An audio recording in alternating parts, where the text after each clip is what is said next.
अच्छा तो एक चीज़ हमको बताइएगा, हिंदू धर्म का खासियत क्या है? हिंदू धर्म की खासियत कोई कोई बताएगा? हैं? क्या कोई बोलो, और किसी को कुछ पता है तो बोलिए। नहीं, आप अपने सोच से बताइएगा, जरूरी नहीं कि किताब में कहीं लिखा हो, उसकी बात नहीं कर रहे हैं, बस आपके आपके नज़रिए से हिंदू धर्म का क्या अर्थ है? बोर्ड पे लिखा हुआ है, देखिए कहाँ कुछ लिखा होगा, बोर्ड पे लिखा होगा। क्या? शांत। हम मानते हैं शांत। मतलब हिंदू धर्म जो है कर सकते हैं, यह परिचय देता है कि आप एकदम कूल रहो। क्या रहो? कूल रहो, शांत रहो। सोच लीजिए कितना इम्पोर्टेंट, बहुत इम्पोर्टेंट है ना। अच्छा देखना, हिंदू धर्म के अधिकांशतः जो कर सकते हैं महादेव हो गए, यानी महाभगवान जो है, महाभगवान के रूप में विष्णु, ब्रह्मा, महेश को लिया जाता है। उनसे बड़ा देवता कोई धरती पर नहीं है अगर हिंदू धर्म की बात करें।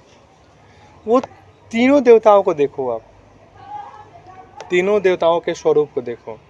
एक विष्णु भगवान है ना, ये हम अपने थिंकिंग से कह रहे हैं ना, कहीं हम किताब उताब में नहीं देखे हैं, ना ही हम इसके बारे में कहीं पढ़े हैं, लेकिन अपने थिंकिंग से देख रहे हैं कि विष्णु भगवान को पहले देखो।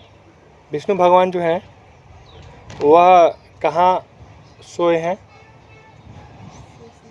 शेषनाग के ऊपर सोए हैं। और शेषनाग कहाँ है?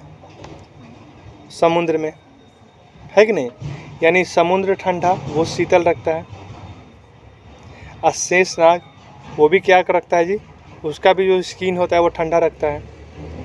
यानी विष्णु भगवान दो ठंडे लेयर पर सोए हुए हैं। तो देखो कितना शांत रहते हैं, रिलैक्स सोए हुए रहते हैं, है कि नहीं? कितना मन शांत है। पहला नंबर चीज़। दूसरा नंबर चीज़, ब्रह्मा जी को देखो। ब्रह्मा जी कहाँ विराजमान है जी? कमल के फूल पर। कमल का फूल कहाँ उगता है? नदी तालाब में। नदी तालाब ठंडा तो कमल का फूल ठंडा, उसका आसन ठंडा, ब्रह्मा जी उस पर विराजमान, तो ब्रह्मा जी भी शांत, एकदम शांत होकर हर चीज़ सोचते हैं, प्लानिंग करते हैं, है कि नहीं? अब आते हैं हमारे महादेव, है कि नहीं? उनके बारे में देखा जाए तो उनके बारे में तो और ज़्यादा मतलब शांत का परिचय वो देते हैं। उनसे ज़्यादा शांत का परिचय कोई नहीं देता है। समुद्र मंथन हुआ, विष निकला, विष को पी गए, पार्वती जी रोक दिए, विष जम गया। पार्वती जी रोक दिए कि नहीं, आपको जो निकलना नहीं है, तो यहाँ पे कंठ के पास जो है ना विष क्या हो गया? जम गया। तो विष जम गया तो जमाने का काम कौन करता है? गर्म पदार्थ या ठंडा पदार्थ? ठंडा पदार्थ। तो माँ जो पार्वती है वो ऑलरेडी शीतल है, कितनी शांत है, कितनी ठंडी है। जो शांत होता है वही ठंडा होता है। कितना शांत है कि विष को जमा दी कि नहीं जमा दी? पहला नंबर जी। अब जो न कर सकते हैं, शंकर जी देखिए कितना दिमाग लगाएं। अब जो न कर सकते हैं,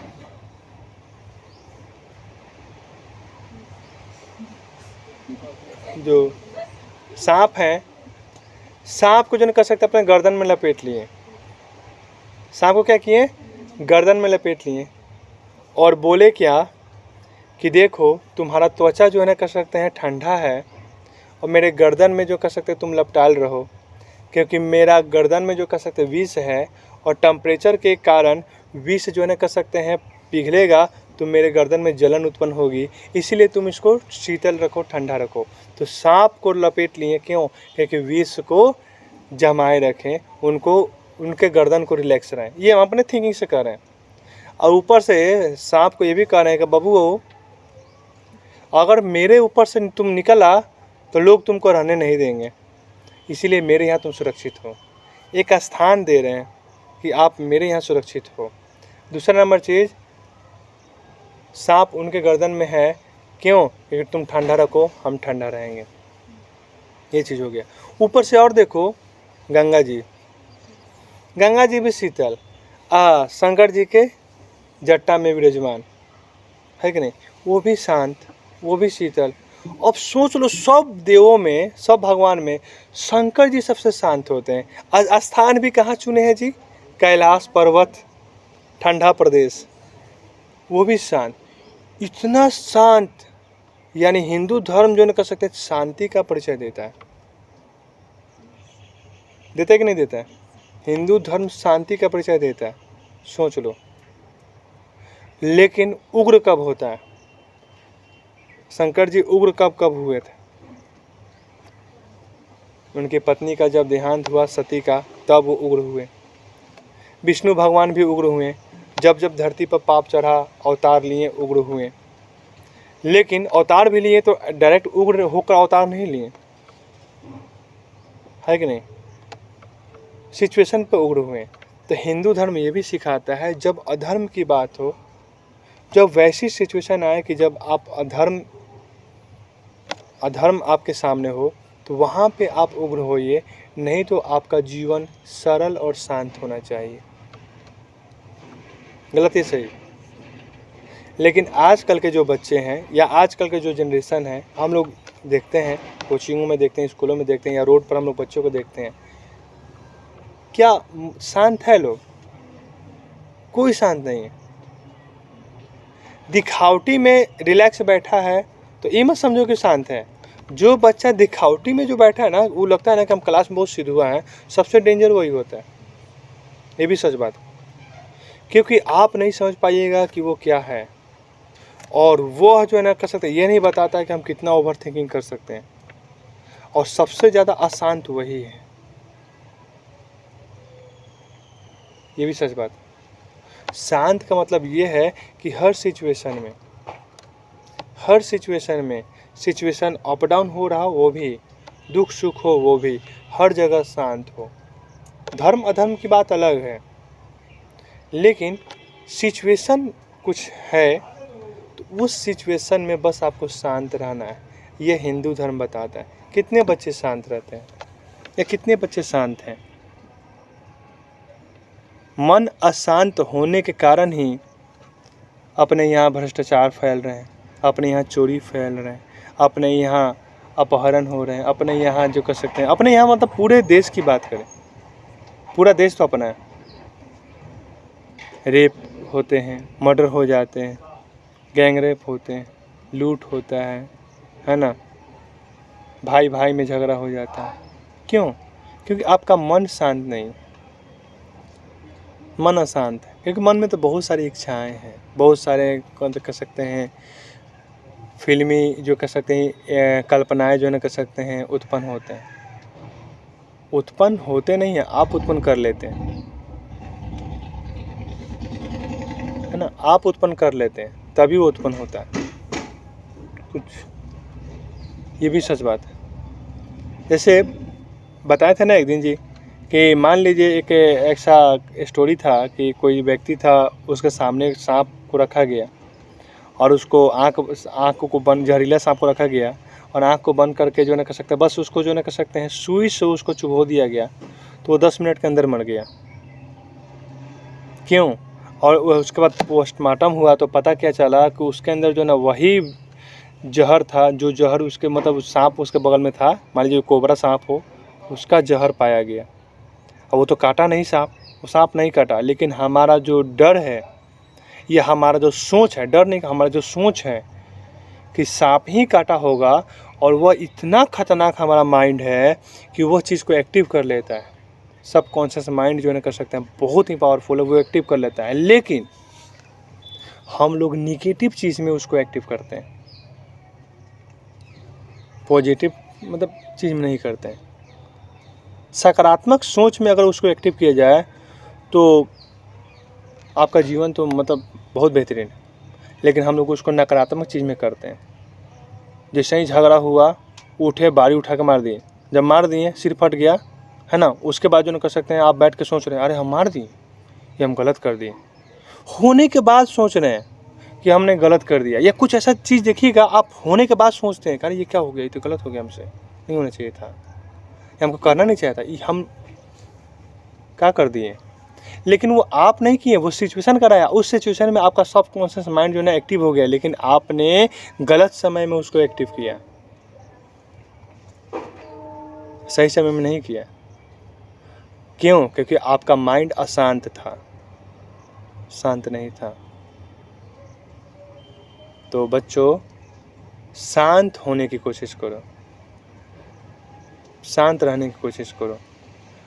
बोलते हैं ना जी, क्या है जी, एक जो कंप्यूटर है या जो मतलब कंप्यूटर जो देखते हैं आप लोग, कंप्यूटर में देखिएगा मॉनिटर होता है जिस पे डिस्प्ले आता है, स्क्रीन, और एक होता है सीपीयू। सीपीयू को कहा जाता है कि कंप्यूटर का मस्तिष्क होता है। जब तक सीपीयू नहीं ऑन होगा मॉनिटर में, कर सकते हैं स्क्रीन पर उसका कोई भी चित्र नहीं दिखेगा। तो सेम हमारा माइंड है, जब हमारा माइंड नहीं एक्टिव होगा, है ना, तो कोई भी चित्र नहीं कर सकते हैं बनने वाला। माइंड अगर एक्टिव है तो अगर आप निगेटिव चित्र को सोच रहे हैं तो आपका माइंड जो है कर सकते हैं निगेटिव चित्र दिखाएगा। अगर आप पॉजिटिव चित्र को सोच रहे हैं तो आपका माइंड आपका जो है आपको पॉजिटिव चित्र दिखाएगा। इसी से चरित्र बनता है। चरित्र का निर्माण होता है आपके सोच से, है ना। परिवेश भी इम्पोर्टेंट है, संस्कार इम्पोर्टेंट है, सब चीज़ इम्पोर्टेंट है। आपके घर में आपके पापा संस्कारी हैं, आपकी माँ संस्कारी है, आपके भाई बहन संस्कारी हैं, और आप ही गलत क्यों हो गए? क्योंकि ठीक है, संस्कार तो मिल रहा था, लेकिन उसके अकॉर्डिंग आप वैसा सोच नहीं रख रहे थे। क्या गलत या सही? आप वैसा सोच नहीं रख रहे थे। यानी सोच लो कि सोच कितना इम्पोर्टेंट है। तो विवेकानंद क्या कहते हैं? जो इंसान जैसा सोचता है वैसा ही बन जाता है। आप अपने आप को मतलब दुर्बल सोचिएगा तो दुर्बल बनिएगा, आप अपने आप को मजबूत सोचिएगा तो मजबूत बनिएगा, है ना। तो सोच ही आपके अंदर शांत और अशांत उत्पन्न करता है ना। क्या गलत है सही? तो सोच लो, हिंदू धर्म कितना मतलब बेहतरीन परिभाषा हमारे जीवन का देता है। ऐसा बात नहीं हर धर्म देता है, लेकिन हम बिलोंग जिस धर्म से करते हैं हम उसकी बात कर रहे हैं, है ना। कोई धर्म जो गलत नहीं है, कोई जाति गलत नहीं, कोई इंसान गलत नहीं, बस वह सिचुएशन के अकॉर्डिंग गलत हो जाता है। और वह सिचुएशन उत्पन्न होता है आपके सोच से। वह सिचुएशन किससे उत्पन्न होता है? आपके सोच से। आप जैसा सोच रखिएगा वैसा सिचुएशन बन जाएगा, ये सच बात है। इसीलिए क्यों ना हम कह सकते हैं, हम अपने अंदर जो कर सकते हैं अच्छा सोच रखें। अच्छा सोच रखिएगा, उसको दिल से लगा लीजिए, है ना। देखिए आपका जीवन बहुत बेहतरीन हो जाएगा, सच में बेहतरीन हो जाएगा। ये चीज़ है। आज दुनिया में कोई किसी को छोड़ दे रहा है, पति पत्नी एक दूसरे को छोड़ दे रहे हैं, भाई बहन अब एक दूसरे से अलग हो जा रहे हैं, भाई भाई अलग हो जा रहे हैं, कोई माता पिता को छोड़ दे रहा है। छोड़ने का क्रिया जो न कर सकते हैं इस दशक में बहुत ज़्यादा लगा हुआ है। क्यों? क्योंकि वह इंसान जो न कर सकते संतुष्ट ही नहीं है। वह इंसान शायद अपने माता पिता से संतुष्ट नहीं, कोई पत्नी अपने पति से संतुष्ट नहीं, कोई पति अपने पत्नी से संतुष्ट नहीं, कोई दोस्त अपने दोस्त से संतुष्ट नहीं है, कोई भाई अपने भाई से संतुष्ट नहीं है। शायद उसका सिद्धांत अलग है, उसका विचार अलग है, सब चीज़ अलग है।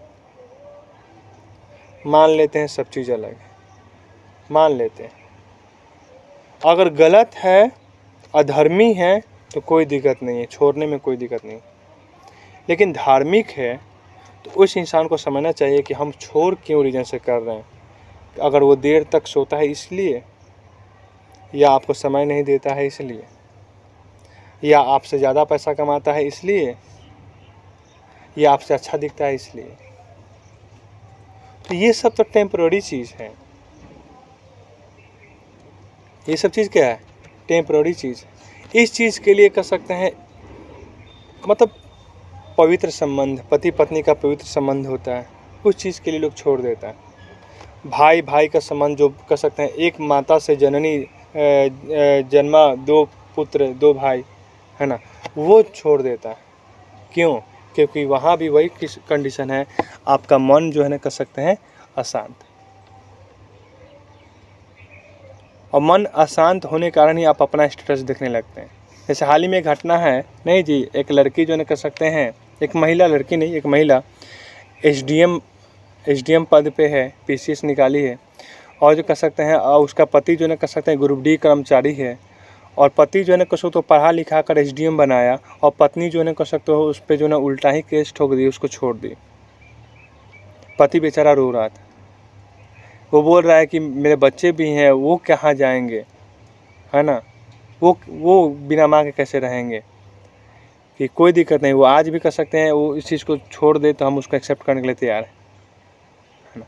तो इतना भी बड़ा नहीं बन जाना है कि जो बड़ा करने वाला है उसी को भूल जाए, चाहे माता पिता हो, चाहे कोई भी व्यक्ति हो, मित्र ही क्यों ना हो, चाहे पति ही क्यों ना हो या पत्नी ही क्यों ना हो। क्यों? हमारा मन अशांत है। अब हम सोचते हैं कि मेरे जो पति हैं वो ग्रुप डी के हैं, हम मान लीजिए ग्रुप बी में, है ना, तो मेरा स्टेटस तो भाई ख़राब है ना, क्योंकि मन आपका शांत है कि लोग देखेगा तो कहेगा कि आपके तो का स्टेटस है कि नहीं है, ये कहाँ शादी कर लिए हैं, या ये आपके पति हैं। इस कारण से आपका मन अशांत है, और उस मन अशांत होने के कारण से आपने डिसीजन क्या लिया कि हम अपने पति को छोड़ देते हैं। तो ये क्या है? ये क्षण भर, जब जीवन के पड़ाव पर आइएगा, अंतिम पड़ाव पर आइएगा, आप अपने आप को अकेले पाइएगा। अगर आप किसी को छोड़े हैं तो कोई भी तो आपको छोड़ सकता है। न्यूटन का थर्ड लॉ सब जगह लागू होता है, प्रत्येक क्रिया के बराबर विपरीत प्रतिक्रिया। गलत या सही? तो गर्ल्स एंड बॉयज़ इस चीज़ को समझिए। ऐसा बात नहीं है कि कर सकते हैं इंसान गलत होता है, स्थिति गलत होता है। अगर इस स्थिति को अगर आपको मैनेज करने आ गया ना, तो कोई भी इंसान गलत नहीं है। और हर किसको छोड़ते चलिएगा। मैंने क्या बोला? अधर्मी को छोड़िए, कोई दिक्कत नहीं। अधर्म को छोड़ने में कोई दिक्कत नहीं है। आप अगर धार्मिक हैं, अगर कोई अधर्मी है, उसको छोड़िए। हाँ, जीवन में हमेशा चांस भी दिया जाता है, 1 बार 2 बार 3 बार। आप डिसाइड करो कितना बार चांस दे रहे हो। 1 बार 2 बार काफ़ी। एक बार में ही समझ में आ जाना चाहिए कोई इंसान सही है कि गलत, बस काफ़ी है। दूसरा बार वो कंडीशन ना आए कि आपकी जो कर सकते हैं कुछ, आप जो है आपका शोषण, ये भी समझना है।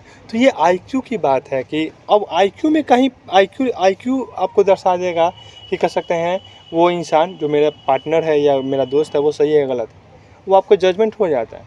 उस सिचुएशन में अगर आप उसको छोड़ रहे हैं तो गलत नहीं, क्योंकि आपसे बड़ा इस धरती पे कोई नहीं, ये भी सच बात है। लेकिन छोटी छोटी बात को लेकर बड़ा इशू बना लेना, जैसे कहावत है राई का पहाड़ बना लेना, वो गलत है। यानी आप वहाँ पे जो कर सकते हैं अधर्म का काम कर रहे हैं, क्योंकि आप अशांत हैं। क्या अनुज गलत ये सही? ठीक है नहीं? हिंदू धर्म जो है ना हमको क्या दर्शाता है? यही दर्शाता है कि आपको पहले तो शांत होने की कोशिश कीजिए। ये नहीं कि बॉडी से शांत, जब तक मन नहीं शांत होगा ना आपका बॉडी शांत नहीं होगा। चरित्र को शांत कीजिए, अपने सोच को शांत कीजिए, बस काफ़ी है। प्रेजेंट में शांत रहने की वजह, मैं कहता हूँ कि प्रेजेंट, मेरा जो प्रेजेंट स्थिति है, हम कहते हैं कि रहा सादा तो नियम है बाप दादा। हम कहते हैं कि सादा रहो तो आप जो कर सकते हैं, यानी सबको निभा सकते हैं। कहने का मतलब ये है ना, अपने पिता को भी देख सकते हैं, अपने दादा को भी देख सकते हैं, अगर आप सादा हैं तो, आप सिंपल हैं तो। यानी आपका प्रेजेंट सिंपल होना चाहिए, है ना। आपका प्रेजेंट क्या होना चाहिए? सिंपल। मेरा ये थिंकिंग है कि आपका प्रेजेंट सिंपल होना चाहिए, लेकिन आपका फ्यूचर ओवर थिंकिंग होना चाहिए कि हमको फ्यूचर में क्या बनना है, ये आपका थिंकिंग होना चाहिए। ओवर थिंकिंग में सही भी होता है, गलत भी होता है। अगर आप सही रूप से सोचिएगा ना तो ओवर थिंकिंग जो है आपके लिए बहुत बेहतरीन है। अब जब फ्यूचर में वो काम, ओवर थिंकिंग इतना मतलब पावरफुल होता है ना कि आपको पता नहीं चलेगा वो काम चल रहा है, और वो काम आप जब शुरू कर देते हैं ना तो कभी कभी ऐसा सिचुएशन आता है ना, लगता है ना कि अरे ये बात तो हम पहले हो चुका है, लगता है ऐसा रियलाइज, अरे तो हो चुका है, फिर दोबारा रिपीट हो रहा है। अरे रिपीट नहीं हो रहा है, रिपीट नहीं हो रहा है, वो चीज़ आप हो रहा है ना, वो प्रेजेंट में हो रहा है, लेकिन दिक्कत ये है ना कि आपने पास्ट में जो फ्यूचर का प्लानिंग किया था ओवर थिंकिंग, उसमें ये चीज़ आपने देख लिया था कि ये चीज़ होगा। जैसे बाबा लोग भविष्य देखते हैं, जो बाबा लोग भविष्य देखते हैं वो उनका ओवर थिंकिंग है। जो रियलिटी में जो भविष्य देखने वाला इंसान है वो ओवर थिंकिंग करता है, वो सोचता है, आपसे सोच से ज़्यादा सोचता है ना। उसके बाद बताता है कि आपका भविष्य में ये होने वाला है। जैसे ही आपका जो कर सकते हैं वो भविष्य जब प्रेजेंट में कन्वर्ट होता है तो पता चला हाँ बाबा सही बोल रहे थे, ये चीज़ें हो रहा है। तो आपके साथ भी हो सकता है। बस पॉजिटिव वे में रहिएगा और ओवर थिंकिंग आप अपने फ्यूचर के लिए कीजिए ना जी। प्लानिंग कीजिए कि हमको क्या करना है, 1 साल का 2 साल का प्लानिंग करो, हमको क्या करना है, क्या क्या डिसाइड करना है, क्या क्या हमको गेन करना है। ये हो गया ओवर थिंकिंग। और ओवर थिंकिंग आपको पुश करता है पीछे से पुश करता है कि आगे बढ़ो। लेकिन आप जब समझ जाइएगा ना कि हमको वो पुश कर रहा है, जब आगे बढ़ जाइएगा ना तो बोले ना कि वह जब फ्यूचर जब प्रेजेंट में कन्वर्ट होगा तो आपको लगेगा ये तो हो चुका है, ये तो हो चुका है, ये फिर रिपीट हो रहा है, रिपीट टेलीकास्ट हो रहा है। तो रिपीट नहीं हो रहा है, ये आपका थिंकिंग है। तो ओवर थिंकिंग सही भी होता है, गलत भी होता है। आप नेगेटिव भी सोचते हैं, सही और पॉजिटिव भी सोचते हैं। बस माइंड पे कंट्रोल रखना है कि आपको सोचना क्या है, पॉजिटिव सोचना है। तो 3 चीज़। एक चीज़, हमारा जीवन टेंस है। टेंस कितने प्रकार के? 3 प्रकार के, प्रेजेंट टेंस, पास्ट टेंस और फ्यूचर टेंस। प्रेजेंट टेंस यह बताता है हमको सिंपल रहना है। पास्ट टेंस यह बताता है कि मेरे पीछे जो समय मैंने बिताया है ना, उससे हमको सीखना है, अपने गलती से सीखना है और मैंने जो सही किया उसका अनुभव लेना है ना। पास्ट ये बताता है। अब फ्यूचर क्या बताता है कि फ्यूचर ये बताता है कि थिंकिंग करो, सोचो, आगे का प्लानिंग करो, ओवर थिंकिंग रखो, प्लानिंग करो। तो हमारा जीवन 3 टेंस मतलब टेंस के 3 जो ना कर सकते हैं टाइप्स पर निर्भर करता है, प्रेजेंट टेंस, पास्ट टेंस और फ्यूचर टेंस। समझ में आ गया? समझ में आया कि नहीं समझ में आया? समझ में आया? सोच लीजिए।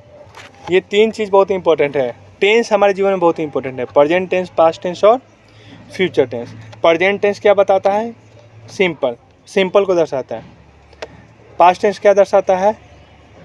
जो आपके साथ जो भी घटनाएं हैं, अच्छा या बुरा, वो जो बीत गया है उससे अनुभव लेना और सीखना। अब फ्यूचर टेंस क्या बताता है?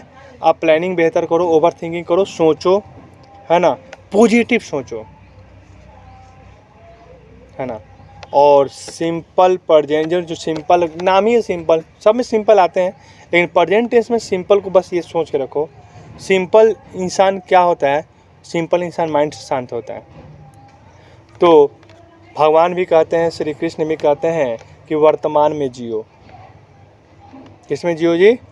वर्तमान में जियो। और वर्तमान क्या बता रहा है? कि सिंपल रहो। तो ये वर्तमान में जियो और सिंपल रहो, यह कहाँ से कॉम्बिनेशन बैठेगा? जब आप शांत रहो। क्या रहो? शांत रहो। तो हिंदू धर्म क्या बताता है? शांत रहो।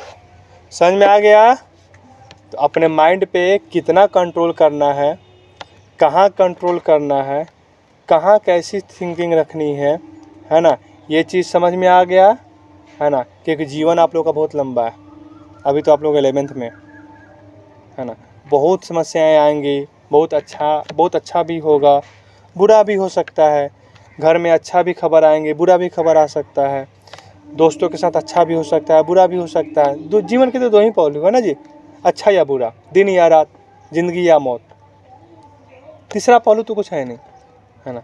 तो उस सिचुएशन में आपका स्थिति क्या होना चाहिए, वह दर्शाता है आपका ये तीनों कंडीशन, और यह बताता है आपका माइंड के, आप उस माइंड के अकॉर्डिंग आप क्या उस समय थिंकिंग रखते हैं।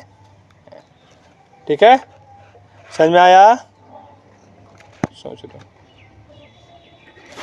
आप जो सोच रहे हैं